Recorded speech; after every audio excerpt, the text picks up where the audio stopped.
Hey humans, welcome to Read to Me, Matt Dunn. I'm Matt Dunn, and I'm going to read to you.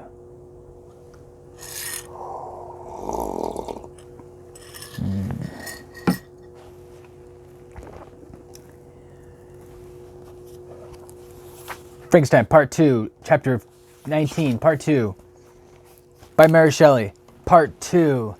Here we go!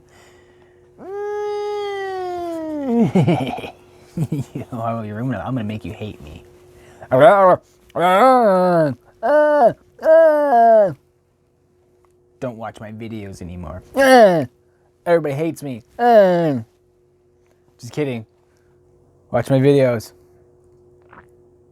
Like me. Check me out. Support me. Help. Part 2. The monster saw my determination in my face and gnashed his teeth in the impotence of anger. Boy, was I wallowing in my own shit. Shall each man, cried he, find a wife for his bosom, and each beast have his mate, and I be alone? I had feelings of affection, and they were requited by detestation and scorn. Man.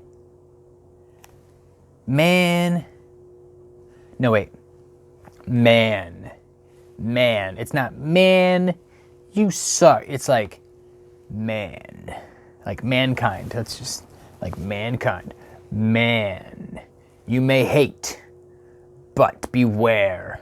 Your hours will pass in dread and misery. And soon the bolt will fall, which must ravish from you your happiness forever. Oops, he farted. The creature farted.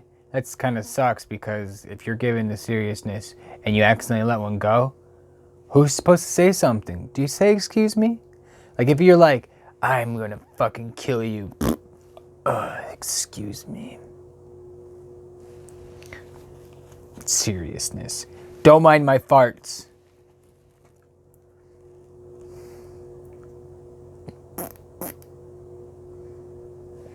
Are you to be happy while I grovel in the intensity of my wretchedness? You can blast my other passions, but revenge remains. Revenge. Henceforth, dearer than light or food, I may die, but first you, my tyrant and tormentor, shall curse the sun that gazed on your misery. Beware, for I am fearless and therefore powerful. I will watch with the willingness of a snake. Willingness of a snake. Willingness of a snake. That I may sting with its venom. Man, you shall repent of the injuries of your inflict. Devil, cease. Shut the fuck up. And do not poison the air with these sounds of your malice. You make my ears want to bleed.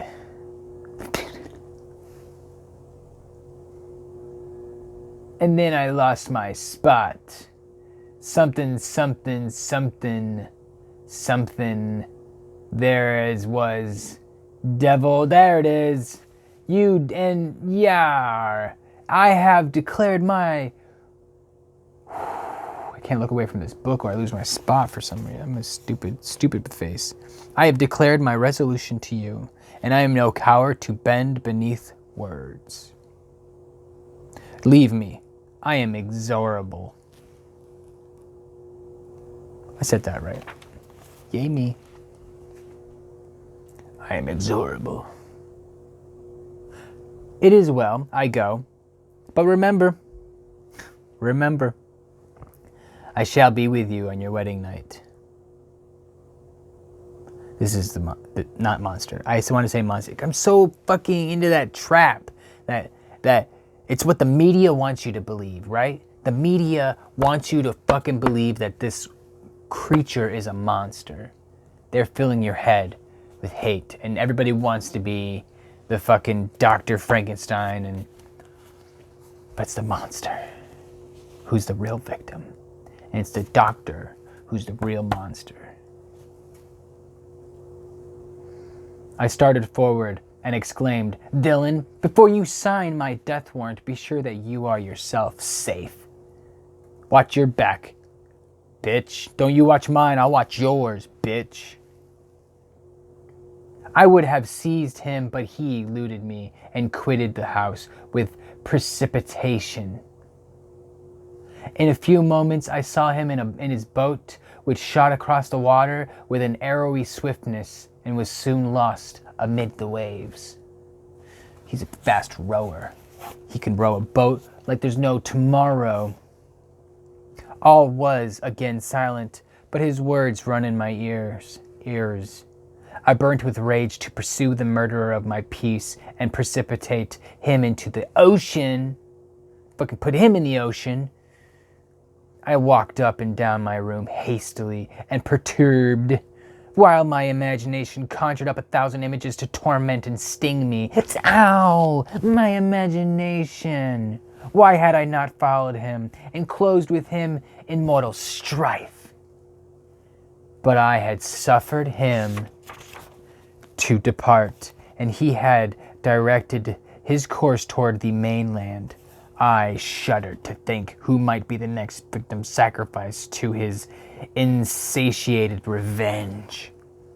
And then I thought again of his words. I will be with you on your wedding night. Because I'm actually a priest. I'm an ordained minister. If you'd like, I can marry you. The creature is like, you are married now. That's ignorant. That's ignorant.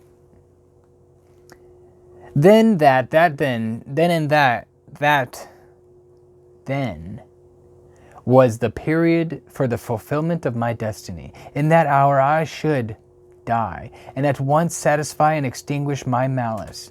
The prospect did not move me to fear. Yet when I thought of my beloved Elizabeth, of her tears and endless sorrow, when she should find her lover so barbarously snatched from her, tears, the first I had shed for many months, streamed from my eyes. I have feelings now, and I resolved not to fall before my enemy without a bitter struggle. The night passed away, and the sun rose from the ocean. My feelings became calmer, if it may be called calmness, when the violence of rage sinks into the depths of despair. I left the house, the horrid scene of the last night's contention, and walked on the beach of the sea, which I almost regarded as an insuperable barrier between me and my fellow creatures. Nay, a wish that such should prove the fact stole across me. I desired that I might pass my life on the barren rock, wearily, it is true, but uninterrupted by any sudden shock of misery. If I returned, it was to be sacrificed, or to see those whom I most loved die under the grasp of a demon, whom I myself had created. I'm a demon creator.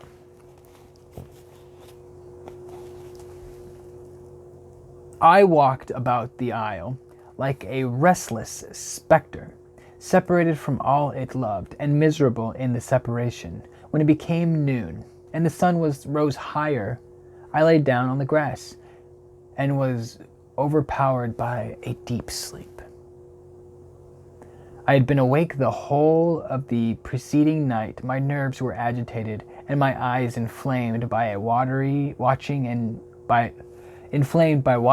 misery. The sleep into which I now sunk refreshed me, and when I awoke, I again felt as if I belonged to a race of human beings like myself. And I began to reflect upon what had passed with greater composure, yet still the words of the fiend rung in my ears like a death knell. They appeared like a dream, yet distinct and oppressive as a reality. The sun had far descended, and I still sat on the shore, satisfying my appetite, which had become ravenous, with an oaten cake. When I saw a fishing boat land close to me, and one of the men brought me a packet. It contained letters from Geneva and one from Clerval, entreating me to join him.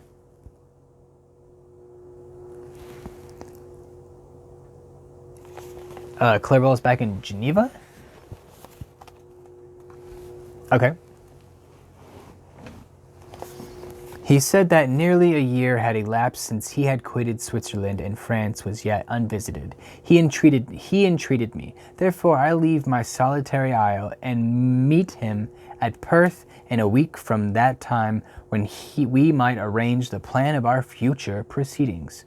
This letter in a degree recalled me to life, and I determined to quit my island at the expiration of 2 days.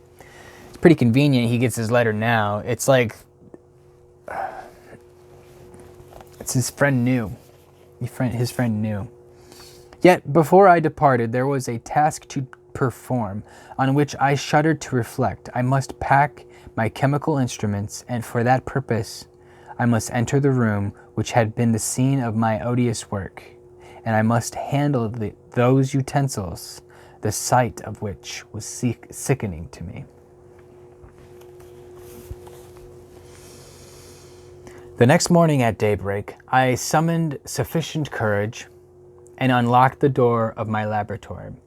The remains of the half-finished creature whom I had destroyed lay scattered on the floor, and I almost felt as if I had mangled the living flesh of a human being. I paused to collect myself and then entered the chamber.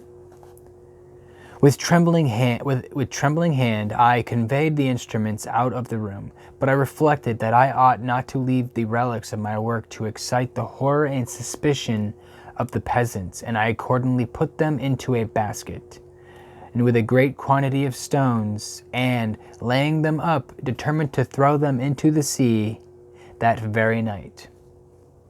And in the meantime I sat upon the beach, employed in cleaning and arranging my chemical apparatus. Nothing could be more complete than the alteration that had taken place in my feelings since the night of the appearance of the demon. I had before regarded my promise with a gloomy despair, as a thing that, with whatever consequences, must be fulfilled, but I now felt as if a film had been taken from before my eyes, and that I, for the first time, saw clearly. The idea of renewing my labors did not for one instant occur to me. The threat I had heard weighed on my thoughts, but I did not reflect that a voluntary act of mine could avert it. I had resolved in my own mind that to create another like the fiend I had first made would be an act of the basest and most atrocious selfishness, and I banished from my mind every thought that could lead to a different conclusion. And that was part 2. Join me for part 3. It's going to be great. I have no idea what's going to happen. Wow. He is definitely into it. But I tell you what, if you want me to keep reading, please check out some more of my videos. I have some more other videos. Nothing exciting. There's tons of exciting things. Everything's exciting to the right person. And I get it. I may not be exciting to you, but I am exciting to you. So, get that. Give me a thumbs up. or don't. It's okay. Subscribe, comment down below, and we'll be friends, I promise, because we already are friends. So, don't go too far. Check out some more videos.